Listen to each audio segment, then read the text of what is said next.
out there. That's exactly right. And you think, like, Dad being in the military, always being gone, he was the center of the show. And for the longest time, it was just me. My sister's 5 years younger, so it was just me and my mom for the longest time. It's like, how do you get their attention?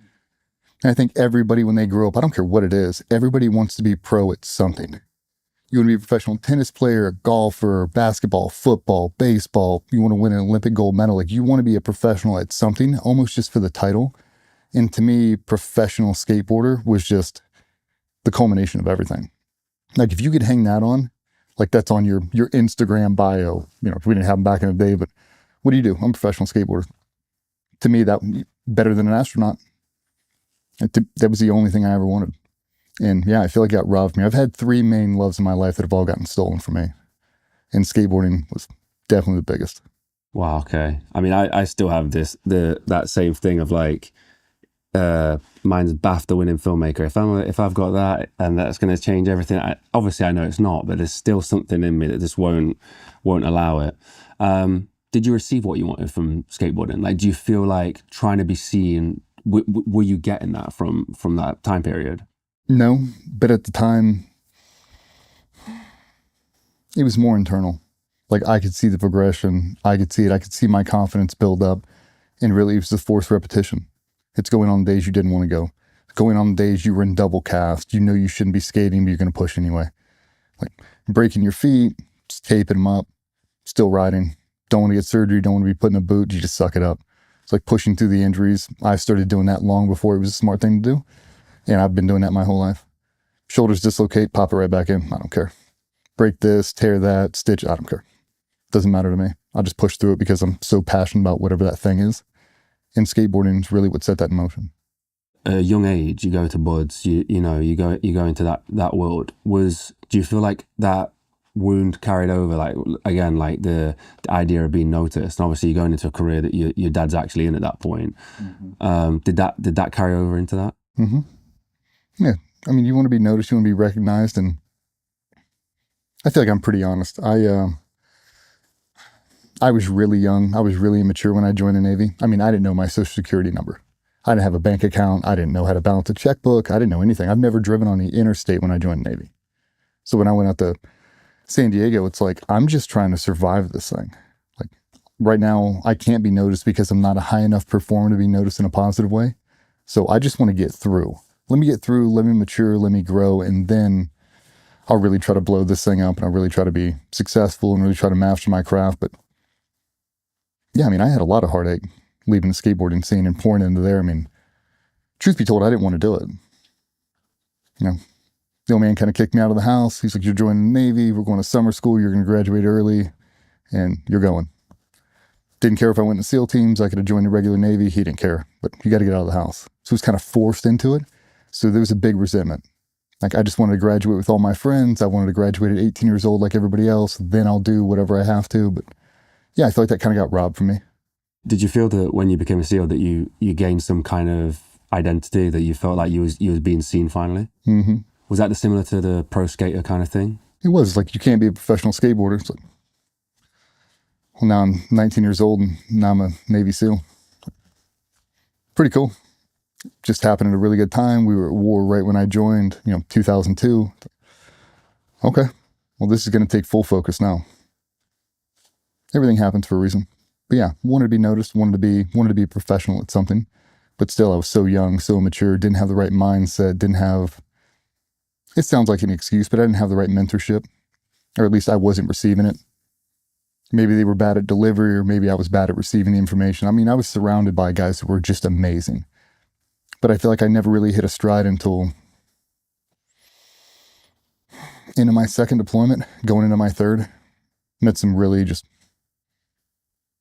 amazing individuals, but one stood among them all. And that's really what I measured myself against, because now there was someone to chase.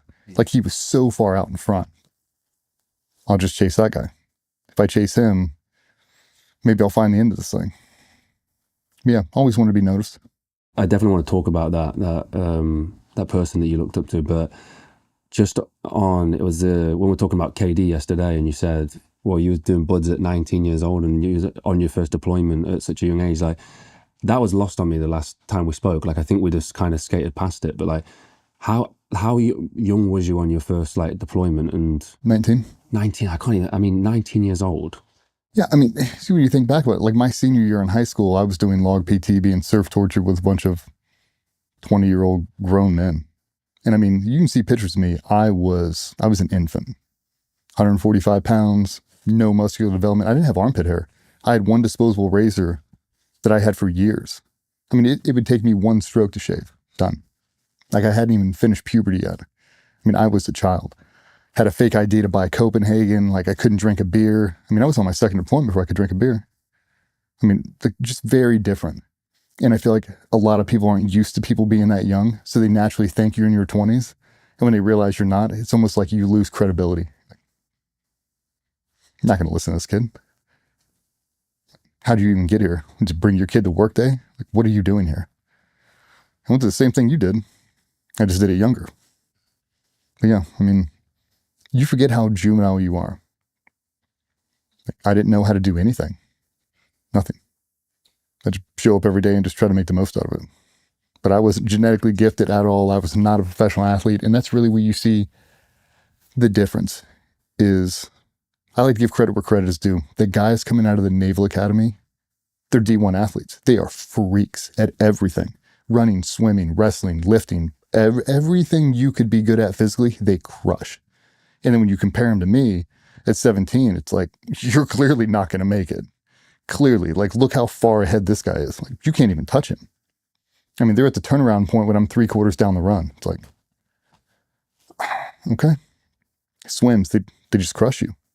I mean, guys doing 70, 80 pull-ups in one set. You're like, I'll never be able to do that. So it kind of ruins your confidence for a little bit. And after time, you see a bunch of those guys start to leave, and now you remain. It's like, not because I was a stud, not because I had the best training program, probably because I was just too dumb to quit. Probably because I saw the light at the end of the tunnel. I knew that everybody who'd ever gone through that selection course was in the exact same water, picked up the same log, rolled around in the same sand. This is the entry fee. If you want a ticket, here's the whole show. You got to do it. You got to go the whole way. And it made it very easy. It sounds like you was wired for the work, like the work ethic side of things. But at 19, 20 years old, like when you first saw action, like was you wired for that? Did that freak you out? Because I mean, 19, 20 years old is such a young age again. It was kind of in disbelief, right? Like, I mean, I remember when we first landed, we flew in night under the cover of darkness. They're yanking and banking the entire way. Like flares are going off. Like, I think we're landing on essentially Omaha Beach in D-Day. That's what it feels like. And then you land and the ramp drops and you're expecting to run out of here and just get into this crazy gunfight. And there's some hillbilly on a forklift, chain smoking cigarettes with a Mountain Dew in one hand, taking off boxes. He's like, "Welcome to Baghdad." I go, okay. Here's where you're going to live. Here's the chow hall. There's the gym. Here's this. Here's that. We'll do a mission brief in the morning. Like, okay. But I mean, there was such a strict curfew when we first got there that we didn't see, because nobody was doing anything in the daytime. So in daytime, it looks like normal. When you go out at night, we went weeks without seeing anybody. So we do like presence patrols. We do all the route clearances to make sure all that, and you wouldn't see anybody. And I remember the very first raid, that's when you actually came face to face with an Iraqi, an insurgent-ish, and it was terrifying. Like, oh my, now you're leveled up, you know, safety off, finger on the trigger, holding on this guy. And he doesn't speak English. You don't speak Arabic. It's like, this is very, very real right now. And after a couple weeks, couple months of that, you kind of get into a rhythm and a routine. Like, it's just what it is. You kind of just adapt to it very quickly. But very surreal. Very surreal. I mean, it's surreal hearing that at, 19, 20 years old. It's kind of, it's mind blowing. Obviously there's a lot of young men who are going out and doing the same thing, but it's just, I think it's something we skated over last time. At those second and third deployments, you say somebody stood out as a mentor. Have you spoke about that before? Yeah, a little bit. His name was Barrett. He was a former dev group guy. Did a bunch of amazing stuff over there. Did some time at essentially like an admin role. And we had gotten rid of 2 platoon chiefs, just bad cultural fits, just part-time guys in a full-time profession. Kind of got moved out of the way, and we got Barrett that came in. And he was the exact vessel that I needed to see at that moment.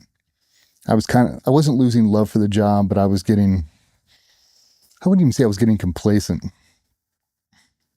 Like the standard was the standard. You wake up, you do the same routine. You're going to do this workup, this training trip. You're going to do them all back to back. 2 weeks off, you're going to deploy, do a bunch of stuff, come back, spin it all up again. And I was kind of losing my momentum. It's like, there's got to be something more. There has to be. I wasn't tracking development group and the tier 1 organizations. Like, nobody ever talked about it. And that's when we got him over.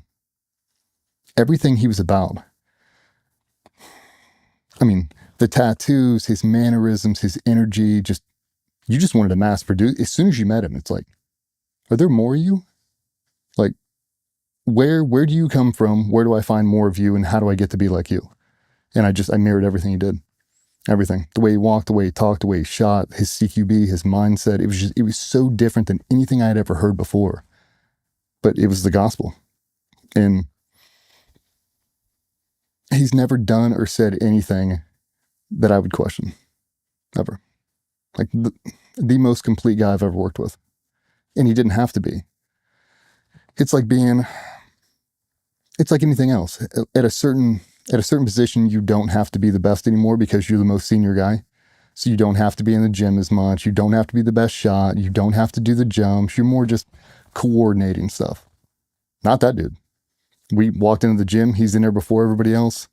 He leaves. He's going on a 5-mile run. He comes back. He's in the gym. He's shooting. He's doing Fight Club. Okay. When you see him get in the kill house, you're like, oh my God. Like, I've always been good at CQB. You watch that dude go through a house, you're like, okay, there's levels to everything. This dude is on a completely different, I've never seen anything like it. Okay. He's like, dude, this is a standard. He's like, I'm not a unicorn. I'm not special. If you walk over there, there's 25 of me sitting around the table. You're like, well, how do I get like that? And he's like, train. That's it. He's like, when nothing else matters, it's the only thing you'll focus on.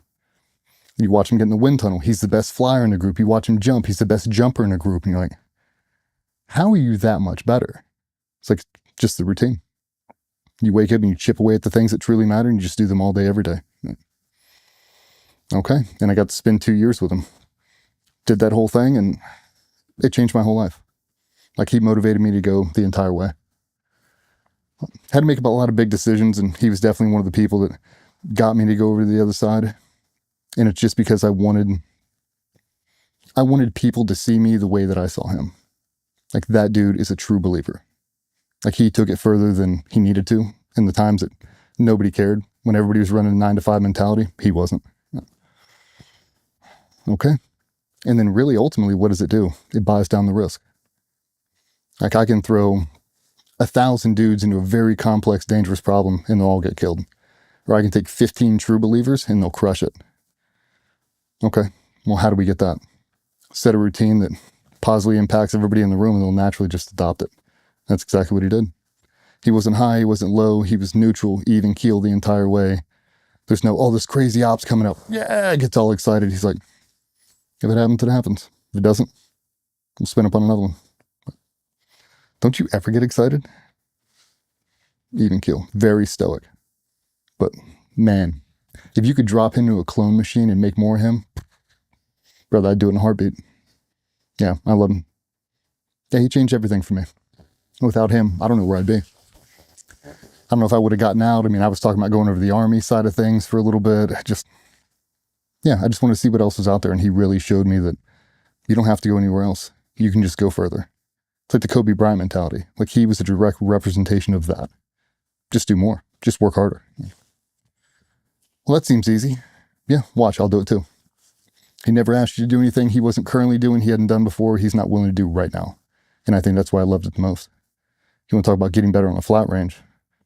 That dude's on the wrong side of 40. He's waking up every morning getting it in. He's holding an extreme standard. And I just wanted to be a part of it.